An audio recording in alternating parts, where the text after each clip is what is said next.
بس رمضان کی سب سے بڑی تیاری کیا ہے کہ اپنے دلوں کو صاف کر لو پہلے سے، کہ جس دل میں نفرت ہو، بغض ہو، کسی کے لیے غصہ ہو، کسی کے لیے کیا کیا جذبے ہوں، دل صاف کرنا۔ ہمارے گھروں میں روزانہ جھاڑو ہوتا ہے، یہاں مدرسے میں روزانہ صفائی ہوتی کہ نہیں ہوتی؟ چونکہ دنیا کی اصل گندگی ہے تو جھاڑو ہاتھ سے نہیں چھوٹ سکتا۔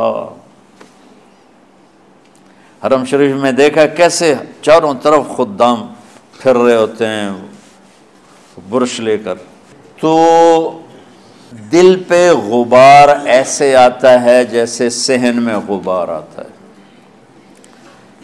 دل پہ گندگی ایسے آتی ہے جیسے صحن میں آتی ہے۔ تو ہم نے نظام بنایا ہوا ہے، لوگ مقرر ہیں وہ روزانہ جھاڑو دیتے ہیں۔ تمہارا دل ایک آنگن ہے، ایک صحن ہے، اس میں بغض، نفرت، حسد، پتہ نہیں کیا کیا گندگیاں آئیں گی اور آتی رہیں گی۔ بچوں ایک کام کرو، جھاڑو پکڑ لو، صاف کرو۔ یا اللہ معاملہ تجھ سے کرنا ہے، لوگوں سے نہیں۔ کسی نے برا کہا، کسی نے غیبت کی، کسی نے گالی دی، کسی نے دھکا دیا، کسی نے حق مارا، کسی نے کچھ کیا، یا اللہ تیرے سپرد میں نے اپنے دل کو سب سے صاف کیا، میں نے اپنے دل کو سب سے صاف کیا۔ یہ اتنی بڑی عبادت ہے کہ بڑے بڑے نفلوں والے، تہجد والے، حج عمرے روزے والے تمہیں نہیں پکڑ سکیں گے، کیونکہ اس کا کرنے والا دنیا میں کوئی نہیں۔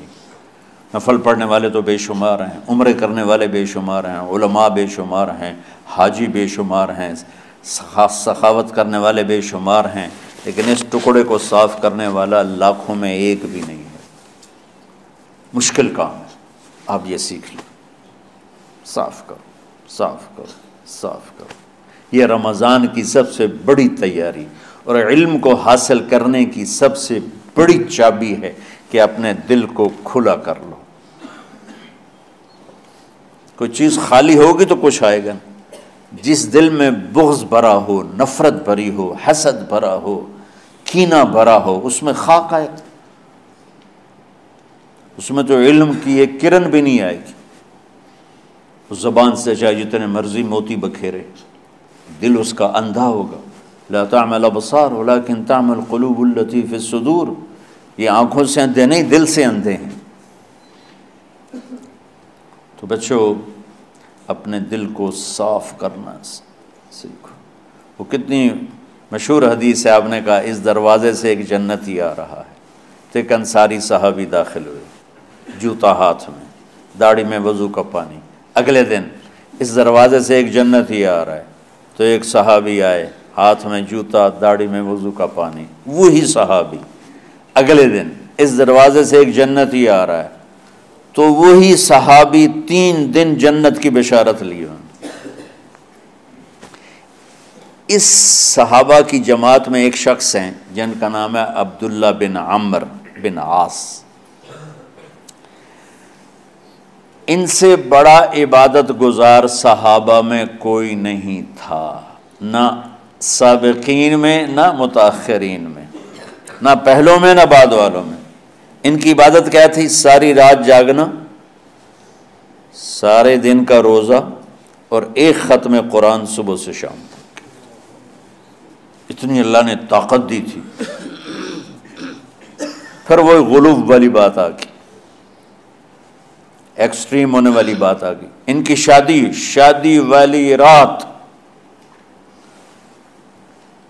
حجلہ عروسی میں داخل ہو رہے ہیں، دلہن کے کمرے میں داخل ہو رہے ہیں، اور مصلی بچھا کے اللہ اکبر، اور دیر نفل تے نفل، دیر نفل تے نفل۔ تو ان کی بیگم نے دیکھا تو وہ بھی خیر کا زمانہ تھا، انہوں نے بھی وضو کیا اور پیچھے مصلی بچھا کے وہ بھی فجر تک نفل پڑھتے رہے۔ صبح ہوئی تو حضرت عمرو بن عاص رضی اللہ عنہ نے پوچھا، بیٹی رات کیسی گزری؟ کہا جی ماشاءاللہ آپ کے بیٹے تو بڑے عبادت گزار ہیں، ساری رات نفلوں میں ہی گزری۔ تو وہ ان کو شکایت کر دی۔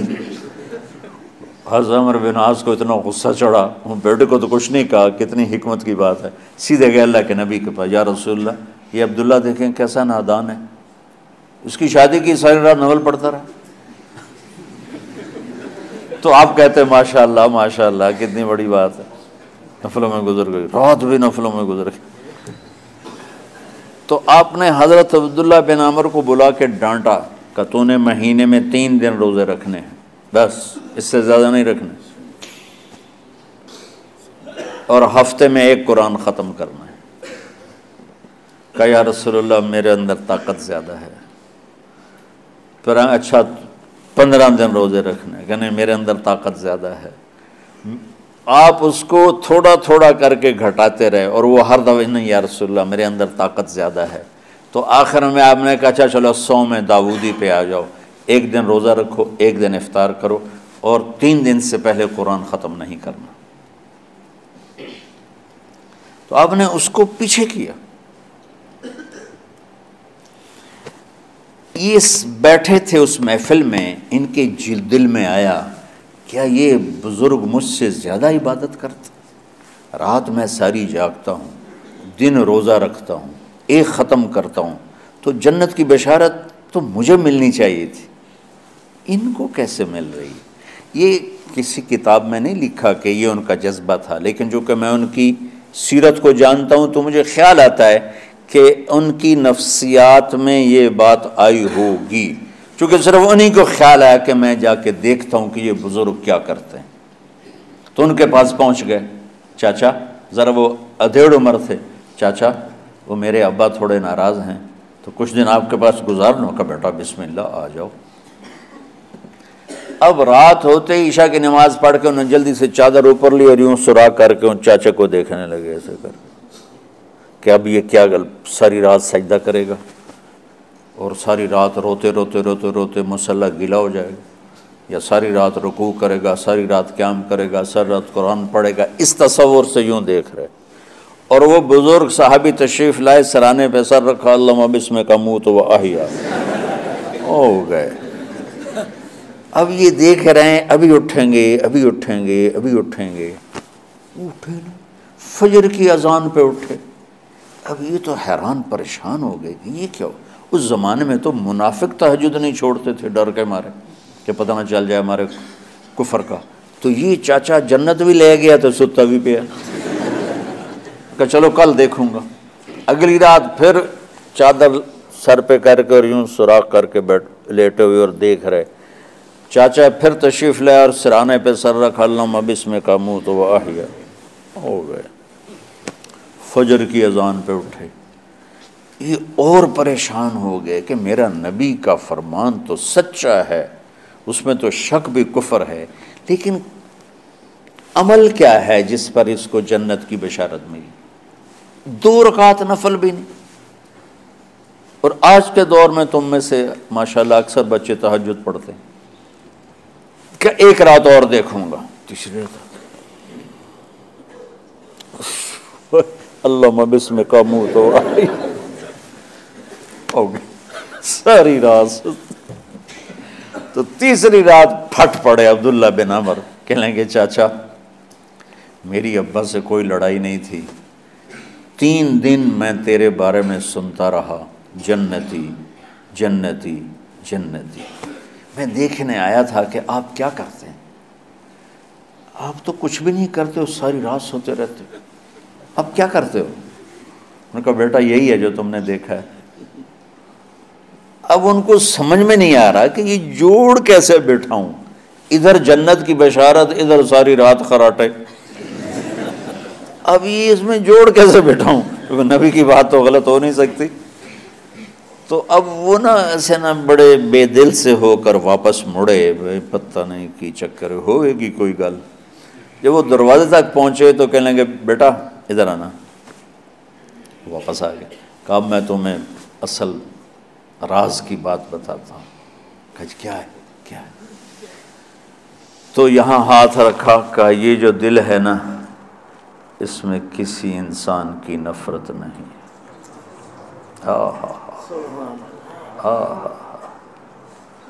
اور جب اللہ کسی کو رزق دیتا ہے، عزت دیتا ہے، مجھے کبھی حسد نہیں ہوا، مجھے خوشی ہوتی۔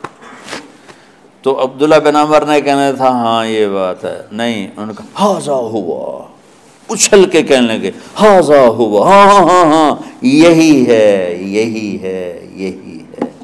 پھر کہنے کہ چاچا پر یہ میرے بس کا نہیں ہے، کون کرے گا یہ؟ اتنے بڑے آدمی ہو کر کہہ رہے ہیں کہ یہ میرے بس کا نہیں۔ تو بچوں، دنیا میں جنتی بننا ہے اور علم اللہ سے لینا ہے تو اسے صاف کر دو، سب کی نفرت سے۔ سب، اس نے مجھے یہ کیوں کہا، اس نے مجھے یوں کیوں دیکھا، اس نے میرے بارے میں یوں کیوں کہا، اس نے میرے بارے میں یہ کیوں لکھا۔ جس کی تعریف ہوتی میری کتنی برائی ہوتی، صرف تعریف تو نہیں ہوتی، بھرا پڑا سوشل میڈیا مجھے گالیاں دیں۔ اللہ کے فضل سے میرے دل میں ایک ذرے کے برابر کبھی کوئی منفی جذبہ نہیں آیا، آئے تو میں دھو کے صاف کر دیتا ہوں، یا اللہ میں نے اپنے دل کو صاف کیا، میرا معاملہ تیرے ساتھ ہے، کسی کے ساتھ نہیں۔ یہی آپ رمضان کی سب سے بڑی تیاری، علم کے حاصل کرنے کا سب سے بڑا ہتھیار آپ کو یہ نہیں ہے کہ تمہیں کتابیں یاد ہو جائیں، تمہیں اشعار یاد ہو جائیں۔ تو ساری امت سے کہتا ہوں رمضان کا استقبال کرو، دلوں کو صاف کر کے، نفرتوں کو مٹا کے، مذہبی نفرت، دنیاوی نفرت، رشتوں کی نفرت، بول چال کی نفرت، سیاست کی نفرت، لین دین کی نفرت، ان سب سے اپنے دل کو صاف کرو تاکہ رمضان میں اللہ نے علم اتارا، اللہ تعالیٰ آپ کو علم عطا فرمائے، اور باقی لوگ جو عام دنیا میں زندگی گزار رہے ہیں ان کے دلوں میں اللہ رمضان کا نور اتارے اور ہدایت کا نور اتارے۔ یہ سب سے بڑی تیاری ہے اس کی۔